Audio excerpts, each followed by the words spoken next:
Hello, hello, and welcome to Limitless Talks. This is a podcast on limitless leadership and how experience becomes a growth lever in the boardroom. I am your host, Camila Ferreira, an award winning CX leader and a co author of Long Live CX and an international speaker. Today, our topic is loyalty before scale. What emerging markets teach us about sustainable growth? And in order to have this conversation with me, I have my guest, Steven Kagame. Steve is a CX futurist and a marketing strategist. And I have the pleasure to bring him online. So, Steve, with no further ado, please take this online stage, introduce yourself, and let the audience know what you do to transform experience into business growth. Wow, thank you, Camila, for having me. And it's a pleasure joining you on the platform to connect with other professionals that are doing great, amazing things in their businesses. My name is Steven Kagame, like you've mentioned it. I like how you pronounced my name so well. And I am joining you from Kigali, Rwanda. That's in the heart of Africa. Happy to connect and share my experiences regarding customer experience, which is for me something that I live with, something that I do every day. I like to say that I'm in the business of selling experiences, or simply put, I'm in the business of curating experiences that are worth telling stories about. So what I do majorly is help businesses build systems and also create infrastructure that helps them solve customer problems profitably but sustainably as well. So that's why I'm happy to join you today and just share my experiences from this side of the world. Happy to be here, Camila. Yeah, no, absolutely. And thank you very much for taking the time. If there is something, Stephen, that I firmly believe is that we see the world the way we are and not necessarily the way the world is. And that the reason I like this podcast and this initiative very much is because it pushes me to expand my network very strategically and also pushes me to see the world from different perspectives. And I'm glad to have someone like you today bringing the perspective from South Africa, an emerging market. I was also born and raised in Brazil, which is another emerging market. But I'm pretty sure that at the same way that we may have some commonalities, we may have some differences as well. And I would love to explore this today. Before we start this conversation, I really want to invite the audience to be part of this conversation as well. It doesn't have to be just the two of us. So if you have comments, if you have questions, don't kind of keep this to yourself. Type it in. I will be tracking all of this and I will bring this to our live conversation. But as we're going to have our audience, I also have come up with some questions on my end. So if you don't mind, let's kind of kick off this conversation with the first one, which is about, of course, loyalty. So what I have experienced in my life, particularly when working with startups, is that companies, they prioritize scale before they look into loyalty. Right? This is quite normal. And this was the case 20 years ago when I was assisting in startups. And it's still the case today is when I still have kind of a clients starting up or expanding their business. What are kind of the key missing in that sequence when you prioritize the scale before loyalty, in your opinion? Amazing. I like how you said it. Startups. That is basically the ecosystem in Africa. Africa has very many startups that are cropping up every other day. And this has been leveled because of the emerging technologies that are making it quite inclusive for anyone to start business. But here's something that I must probably share with our audience that will help us understand the environment and the landscape in the African market. The African market can pass for an emerging market because lots of multinationals are starting to establish in this side of the world. And here's something that I probably want to share regarding the question you just asked. Most companies prioritize scale before loyalty because they have this whole picture of we need to reach a bigger audience, faster than actually understanding the first customer they have been able to to get into that funnel and they have been able to close, because at the end of the day, you want to make sure that you're optimizing your costs as much as possible. In Africa, a consumer in Africa values trust more than anything else. Let me give you a business analogy. Consider a business as a bucket and consider scale as a tap, if I can put it that way. So loyalty is you not focusing on the holes that are in the bucket, and all you're doing is to change the tap so you can pour more water into the bucket. But you're losing a lot of water because the bucket has holes. So to put it in a very clear sense that is not just analogical, in this particular case, if you are running a business, focus on making sure that you have return customers. In this particular case, if I talk about the startup, you start a business. Never start a business with a goal of just going wide and having more distribution points. Focus on making sure you master your customer. Get them, nurture them into the place of closing them to become your customers, and then make sure you keep the engagement so that they can come back or refer someone else. So in Africa, I'll give you an example. In the consumers this side of Africa, they always have 3 brands to choose from if they want to buy a service or a product. 3. Unlike developing economies where you have 4 to 5 brands to choose from, in Africa you're working with 3 maximum, and that is the initial set of consideration if someone is going to choose to either patronize a particular brand or patronize another brand. But it has to be within those 3 brands. So if you are coming in as a new entrant into the African market, you have to put in mind one thing, that Africans are more trust oriented compared to excitement that comes with early adoption. When you look at adopting new products or new brands, it takes them a lot of time to actually trust a new product because they want to make sure it is humanized to their context. And Camila, to be honest, these are the nuances that many brands have to focus on.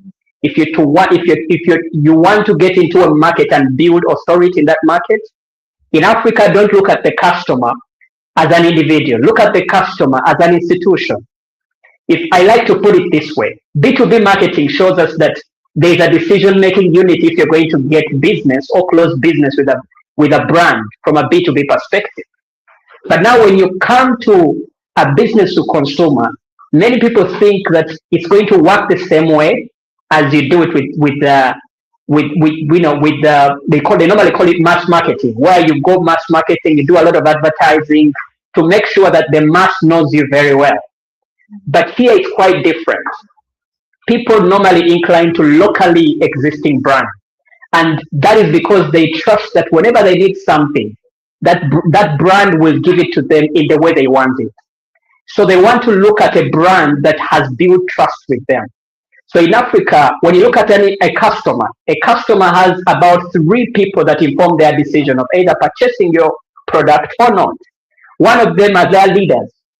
The second is influencers, celebrities. They like to fall in for celebrity choices. Or it can be a local community leader. So if you're a brand and you're entering into a market like Africa, I would greatly advise that you firstly focus on building that humanized interaction with the people, the locals. Because trust me, the biggest majority of people on the market in Africa, these are people that do not have disposable income.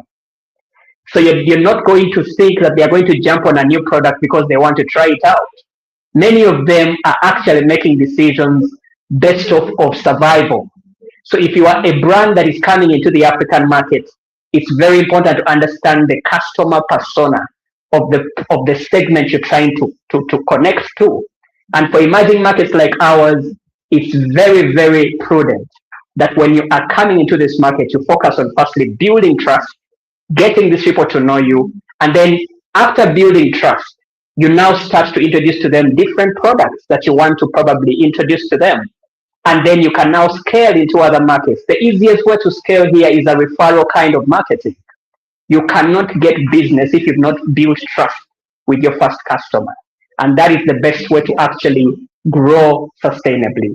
So relationship building is a growth lever in this kind of context. I don't know whether I answered the question very well, Camila, but that's my picture for our audience that is planning probably to do business in this side of the world.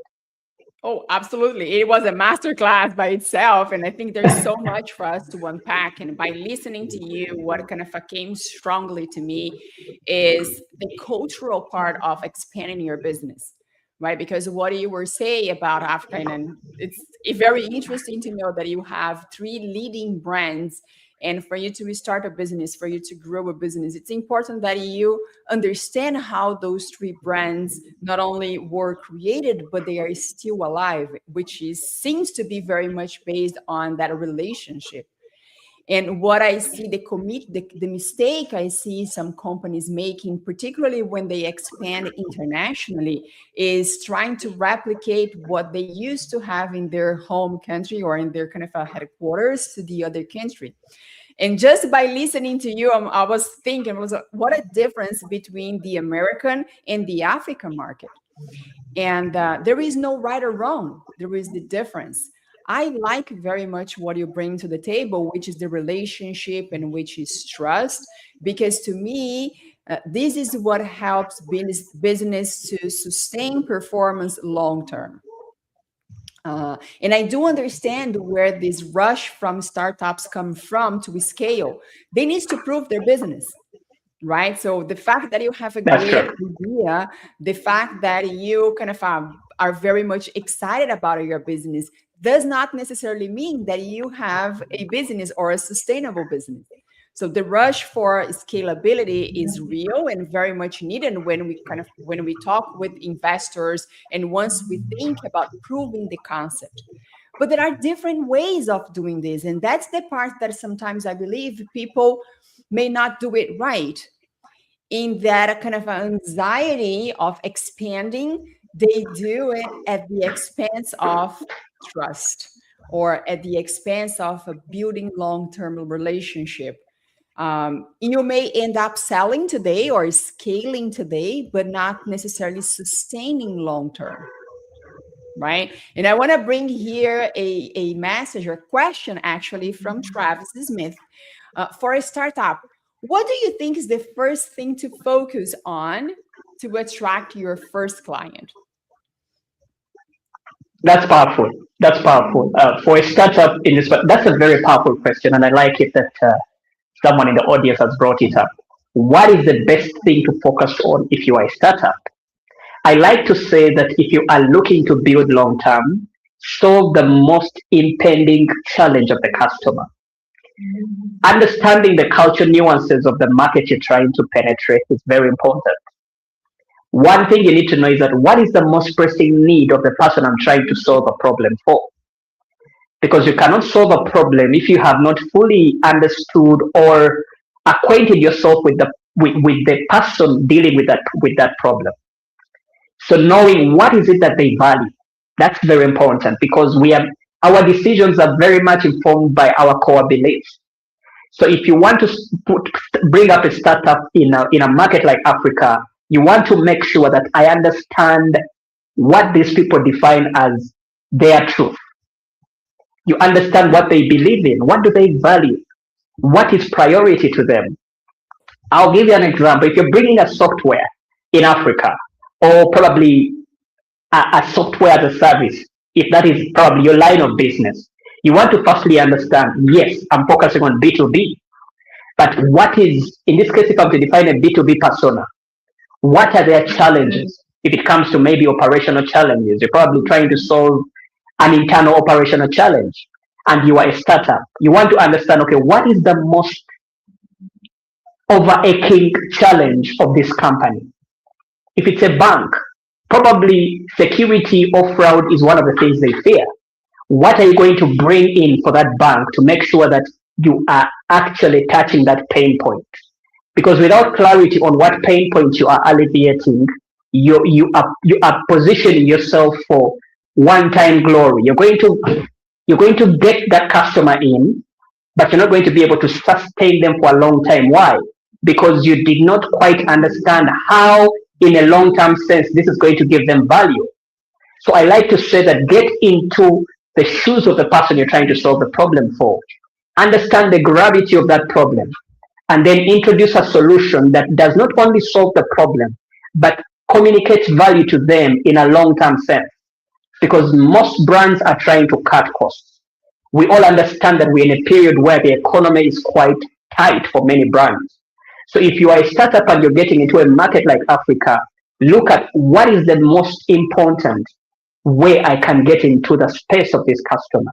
What is their pain point? If I'm a marketing manager of a brand that you want to maybe sell a system to, what is it that I want to achieve as a marketing manager? Because I'm in the decision making unit of the people you're trying to target. So you want to make sure that you are ticking off not just a box, but you're actually making my work very easy. So for me, that's what I would define as the best way to penetrate or to actually get your customer into the funnel. And not just into the funnel, but nurturing them into someone that can become a brand evangelist. So I don't know whether that paints the picture well, but I just kind of made it a bit bigger and more contextual for my audience to understand where I'm coming from. I hope that answers the question, Absolutely. Camila. And I want to add my 2 cents here. Travis, thanks for the questions and thanks for clarifying. He mentioned that he works in the BPO industry, or the question is about related to BPO industry. And recently, I have interviewed 2 people from that industry. And what I can tell you, not only based on those conversations, but what I have been researching on my end, is 2 things. One is the transition from the FTE cost base or price base to outcome price base. Okay. Outcome based pricing, I'm sorry. And why? Because as you correctly said, Steven, moving forward, it will be way more relevant to show up as a true business partner who is accountable for your client's success and your client's outcome than just kind of a cost efficiency. I think that over the past 20 years, this is what kind of that's where BPO is stood out on reducing and being more efficient from a cost standpoint. Reason why we outsource so many of those services to BPOs, because they were able to provide a good or high quality of service at a lower cost. But that's no longer the case. So outcome-based pricing is the new way to negotiate. And why? Because you're going to share the accountability of the success of your client. And this is so relevant, and it changes the relationship, because it's speaking of trust. Instead of seeing you, BPO, as a cost-efficient provider, I'm going to see you as a business partner that will bring to the table a different perspective. And as I said before, we see the world the way we are, not the way the world actually is. If I have at the table 2 different perspectives, it means that I'm expanding the way I see the world, the way I see the opportunity, the way I see the problem. So this is one thing, the outcome-based pricing. Then the other one is verticalization.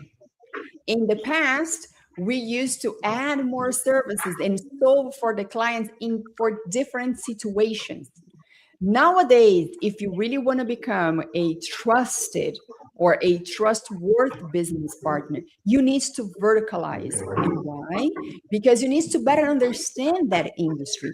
While you can provide support for different industries, going from, I don't know, healthcare to heavy industry, at the end of the day, we need to provide support to clients. But the way those industries operate is completely different. Do you really want to become, do you want to become kind of the true business partner? Then instead of serving different industries, understand, kind of choose one where you can go as deep as possible in order to understand all of the variances, all of the details, all of the nuances of that industry. And then instead of just offering support, you're going to offer solution. That's the other change. So I would name those 2. I hope this was helpful, but thank you very much, Travis, for your question and for joining us today. And speaking of trust, like let's kind of shift gears a little bit here. But speaking of trust, why do you think that trust shape customer behavior and growth, in your opinion? Thank you, Camila. So I would like to put it that way. How does trust shape customer behavior in our emerging markets? When you look at the Western markets or the Western markets, I would say there is a certain CX maturity they have attained, and that is a differentiator for most of them. But when you look at what separates a good brand from a great brand, it's basically trust. I hope you agree with me on that. What separates a good brand from a great brand is trust. Trust is the actual market. It's not just like a feature you add to accentuate your brand, but it is something that will come in a long way in making sure that you build growth and sustainability. I'll give you an example. When you look at our economy, the African economy, like I said, a normal consumer in Africa does not have disposable income. That is the biggest majority of the population. They do not have disposable income. And because they don't have disposable income, that means there is a financial risk of a bad purchase, especially if it's going to be for an unfamiliar brand. Let me give you an example. If brand A comes into this market and maybe they're selling, I would say it's an FMCG, for example. Like the way you see the P&G, the way you see the Nestle, all these Fortune 100 brands.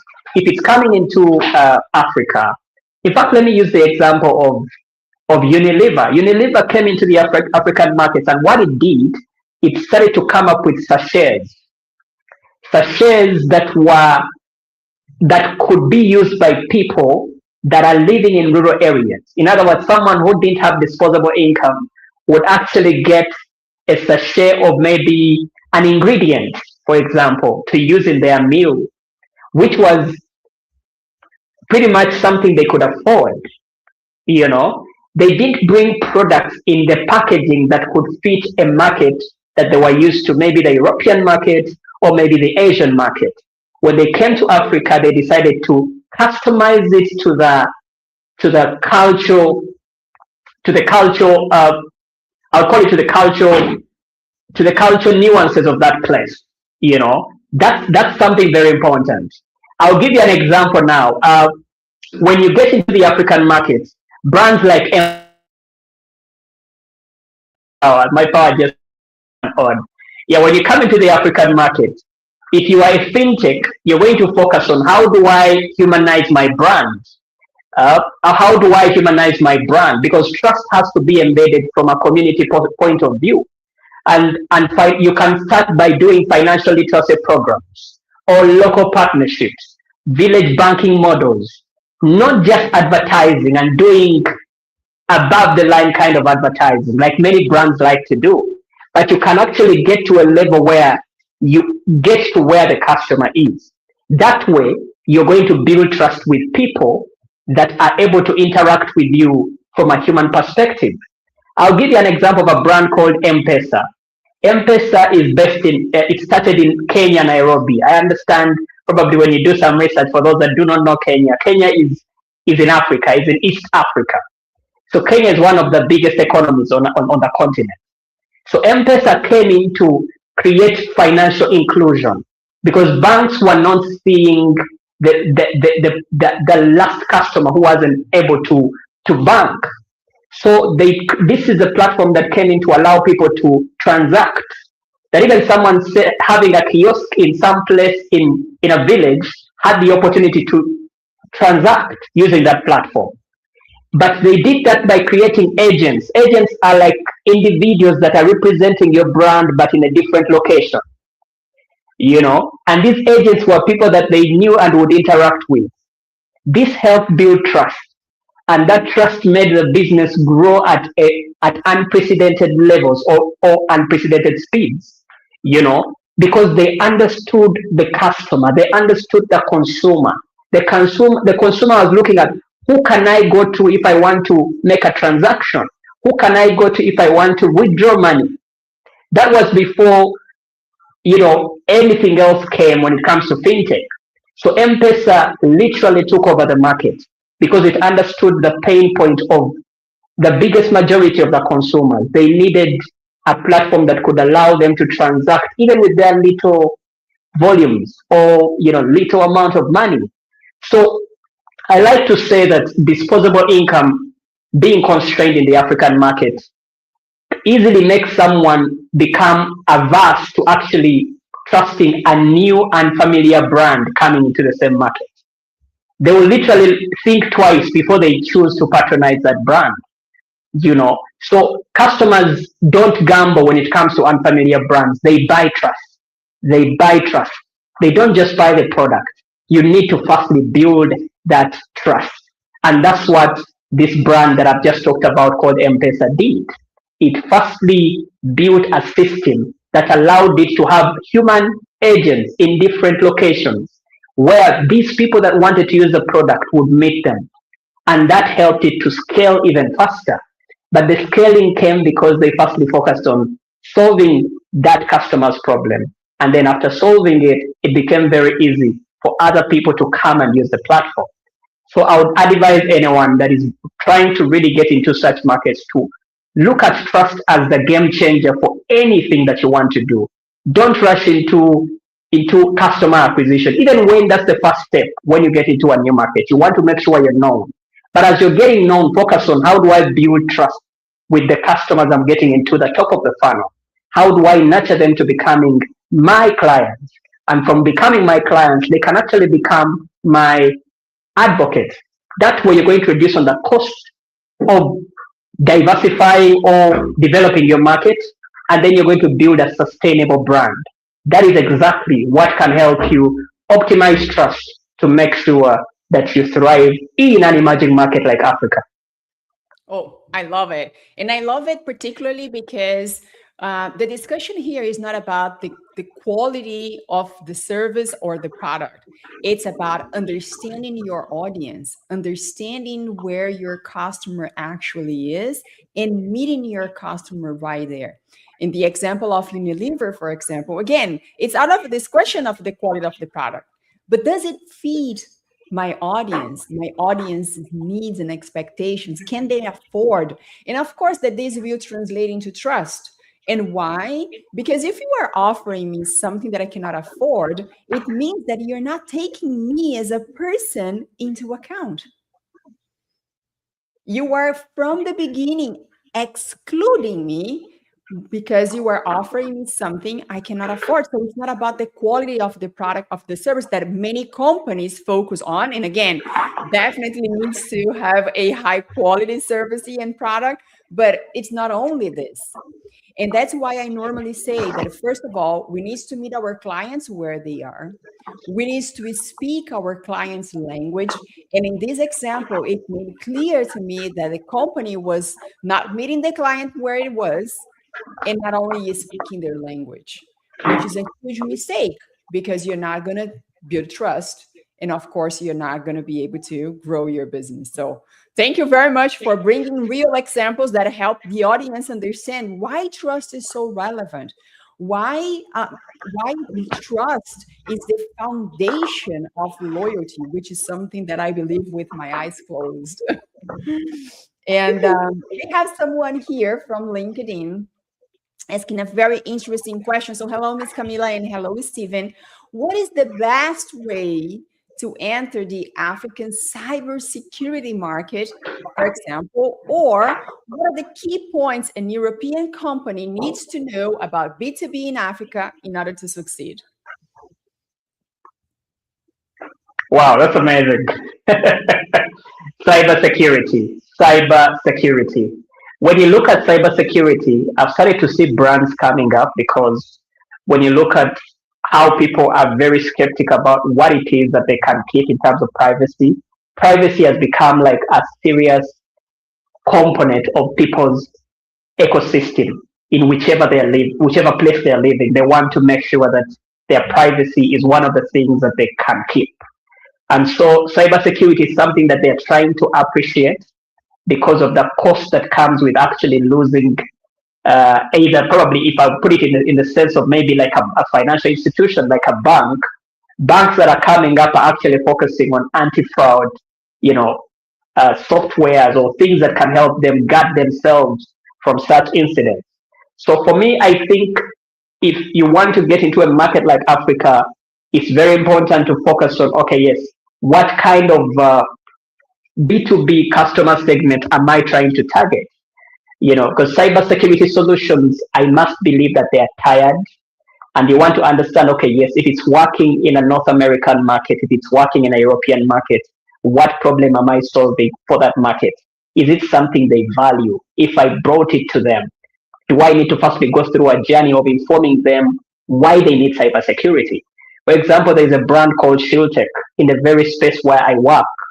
ShieldTech has started now having trainings that is doing basically for banks, for financial institutions, for telcos, just basically to get them to understand why they need to create guardrails or to create protection for their data.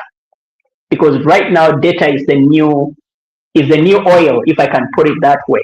So if you show someone why they need the system, why they need to create all those solutions around them, I think it's very easy to communicate value to them that way. Because it's a market that is growing, and I must say that is something very essential in growing markets, because you can lose quite a lot. It can become very costly when you do not have all those systems or infrastructures around to protect you from such challenges. So just to answer that question, I think how you inform the audience you're trying to target, in this particular case from a B2B perspective, getting to the decision makers and having to show them how valuable it is to have all these systems around and to create cybersecurity plans and trainings that can help them buy into the idea, not as a way of just persuading them, but them being able to see the value and how this can protect them from long-term losses or losses that can potentially swallow their businesses or drain their businesses. So I think the best way to actually answer that is that come into Africa with this mind. What are their challenges? What is it that they need to solve right now? If I brought them this solution, maybe in the cybersecurity space, how can it help them see what it is that they can become if they had it adopted in their company or in their system? So for me, I'm looking at it in that perspective of, you have a cybersecurity solution, bring it to a market where they're trying to understand it. So the most part of your strategy is, how am I going to inform them why they need it? Because information is what will trigger decision making.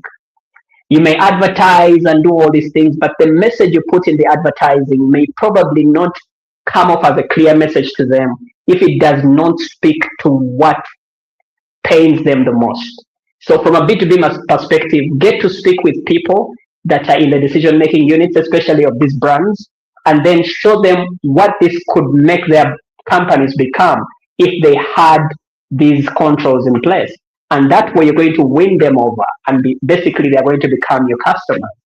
And that's going to be a very good way to start your business in Africa.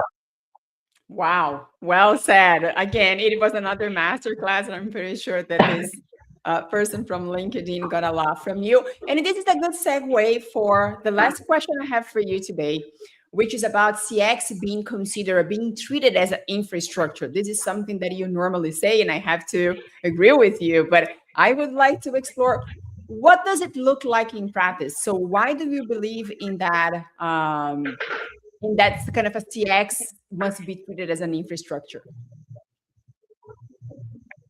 Wow, that's very key. I like to say that it has to be treated as the fuel or the engine of any business you're running. So, for example, I would try to relate this to already mature markets or developing to already established markets like the American market. When you look at it in North America, you already have CX assumes that the rails already exist. The rails in this case, I would speak about reliable power. You just saw, I think, during the conversation that power just went off, and because power went off, Whoever wanted to see my face could not see it. They could just hear someone speaking. You get that? Now that already is affecting the experience. If I can just use that example. So when you get into markets like the US or the European market, you realize that they have reliable power, very important. They have very fast internet, 4G, the bandwidth with it is really reliable and accessible. The logistics are predictable when it comes to such markets. But when you look at the African market, our systems are not yet as established to give you consistency when it comes to delivering consistent or last mile services or experiences. So if a brand comes into Africa, I think it will be firstly important for you to understand the environment in which you're going to operate. Infrastructure is very key. And when you look at customer experience, many people like to treat it as a department. Others like to treat it as something that you can run to when things are bad. We are normally regarded as people that solve complaints or deal with complaints. But CX is an entire infrastructure of any brand. Why I say that is because when you get into a market like Africa, it's very important to understand that the systems may not serve you the way you want. How do you as a brand create an environment around you that can make the customer feel safe if they trust you to do business with you? For example, does your CX break when most of these variables do not work in your liking? For example, if the power is not there, what are you going to do as a brand to make sure that I have the lights on 24/7? That's one. Another thing, if the internet is slow, what are you going to do to make sure that the internet is slow, but I can use USSD to make sure that my customer can transact? That's another one to look at. All these things create a bit of confidence in your brand, because like I mentioned, the persona or the consumer in the African market is looking to work with a brand that is very flexible and agile. Agile in the sense that you become the shock absorber for the things that they worry about and make their lives so easy that in the time they want to trust you to do business with you, you are reliable. You are not shaken by the environment around you, but you've created a system within your organization that can solve a customer problem, irrespective of the shortages that might come, that probably you may not have control over. So it's very important to make sure that you focus on that, because many people think that you can bring the same software you're using in the US and place it here, and it's going to work just as well as it has worked in that market. Yes, it might work, but you want to understand, in the event most of these variables are not in my control, what is it that I can do to make sure that I keep solving the customer's problem in the time they need me to solve their problem? Another thing that I looked at is that when you look at the African market, trust is very important. Trust is very important in the sense that if at all, maybe if you're a financial institution like M-Pesa that I mentioned, M-Pesa, actually, let me give an example. If you know ShopRite established in South Africa, it's a grocery store that had different other branches in different countries.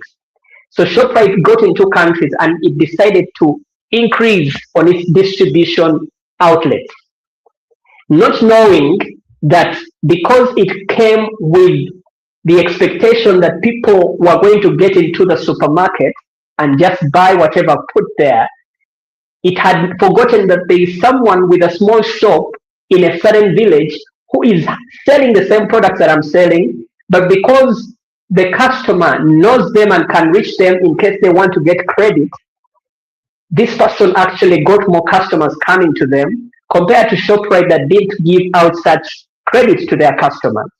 For example, this actually made it easy for someone who was living in a certain village to be able to access a particular product without worrying that in the event I do not have enough cash on me, I'm not going to be able to get the service that I want. I like to call that reciprocity.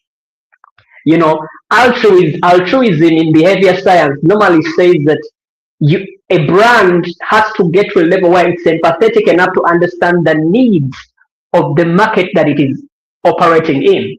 Once I understand the needs of the market that I'm operating in, and I create an infrastructure that allows me to continue building this relationship beyond the transaction, Because yes, I know we need the money, we need to actually sustain our businesses.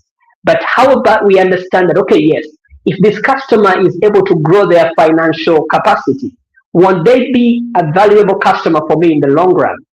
Other than me closing the door on them, how do I make sure I'm available in the time there is COVID, there is a pandemic that has just come, and they're probably working from home. They don't have as much money as they used to have when they were working in the open market. How do I help them survive in this period?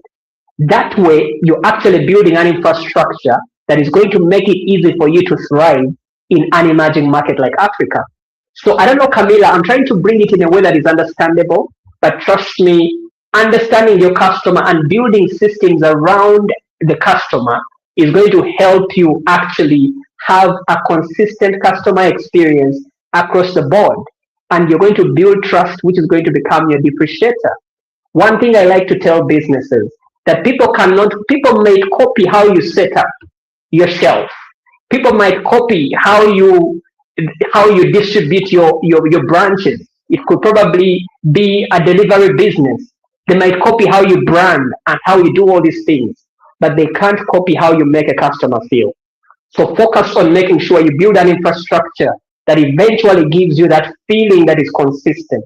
And not just consistent, but solves the problem of that customer in a way no other brand can solve it.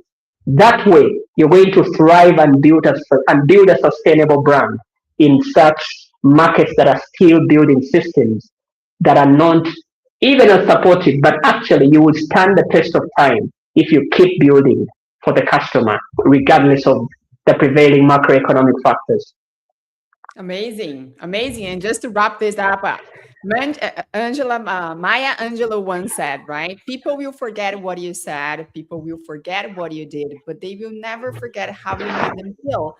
That's why customer experience is so foundational, and that's the only true way to differentiate your business. Because as you correctly said, products can be copied, services can be copied, but the experience, which is how you made them feel, that must be based on a culture of experience, right? It's not just one person, it's not only your front line, it's not only your salesperson, but it's the culture of your business that will determine what is the experience that your clients will have with your organization, is what's going to make you thrive or not. So, Stephen, I want to thank you for being here. I think that not only me, but all the audience, you learned a lot from you, a lot about what it takes to be successful when doing business in Africa, or at least if you want to kind of step in and enter in this market, what it means. And trust is definitely at the center of this. You gave so many examples of companies who succeed and companies who fail. So I think that we are leaving this conversation with a very rich level of understanding of what it takes and some examples. So now for us to wrap things up, I want to kind of ask you, please share with the audience what is the best way to engage with you, how they can contact you, because I'm pretty sure they're going to know more about what it takes to succeed in Africa after this conversation. Yeah, thank you. Thank you so much, Camila, for having me, and for the audience that has been able to tune in at this very momentous time. So for me, honestly, LinkedIn Steven Kagame is my handle. You can get me on my LinkedIn. Feel free to email me on kagamesteve@gmail.com. That way we can actually get to have a deeper conversation on things that we can share in terms of knowledge on how best we can build businesses in emerging markets. I'm happy to support, I'm happy to guide when it comes to that, because this is my playing field. I like to say I'm in the business of curating experiences that are worth telling stories about. So, Camila, that's how people can get to me. Steven Kagame is the name that you will check out and you'll find me. I'll definitely be available if you need to reach out. Thank you for having Amazing, me, amazing. Camila. Thank you so much. And just for us to end this episode in a very high standards, we see the world the way we are and not the way the world is. Thank you, Liz, for your comments. That's what I firmly believe. So having conversations like this definitely help us expanding on how we see the world and becoming a better person and better professional. Once again, thank you so much, and I'll see you all in the next episode. All right.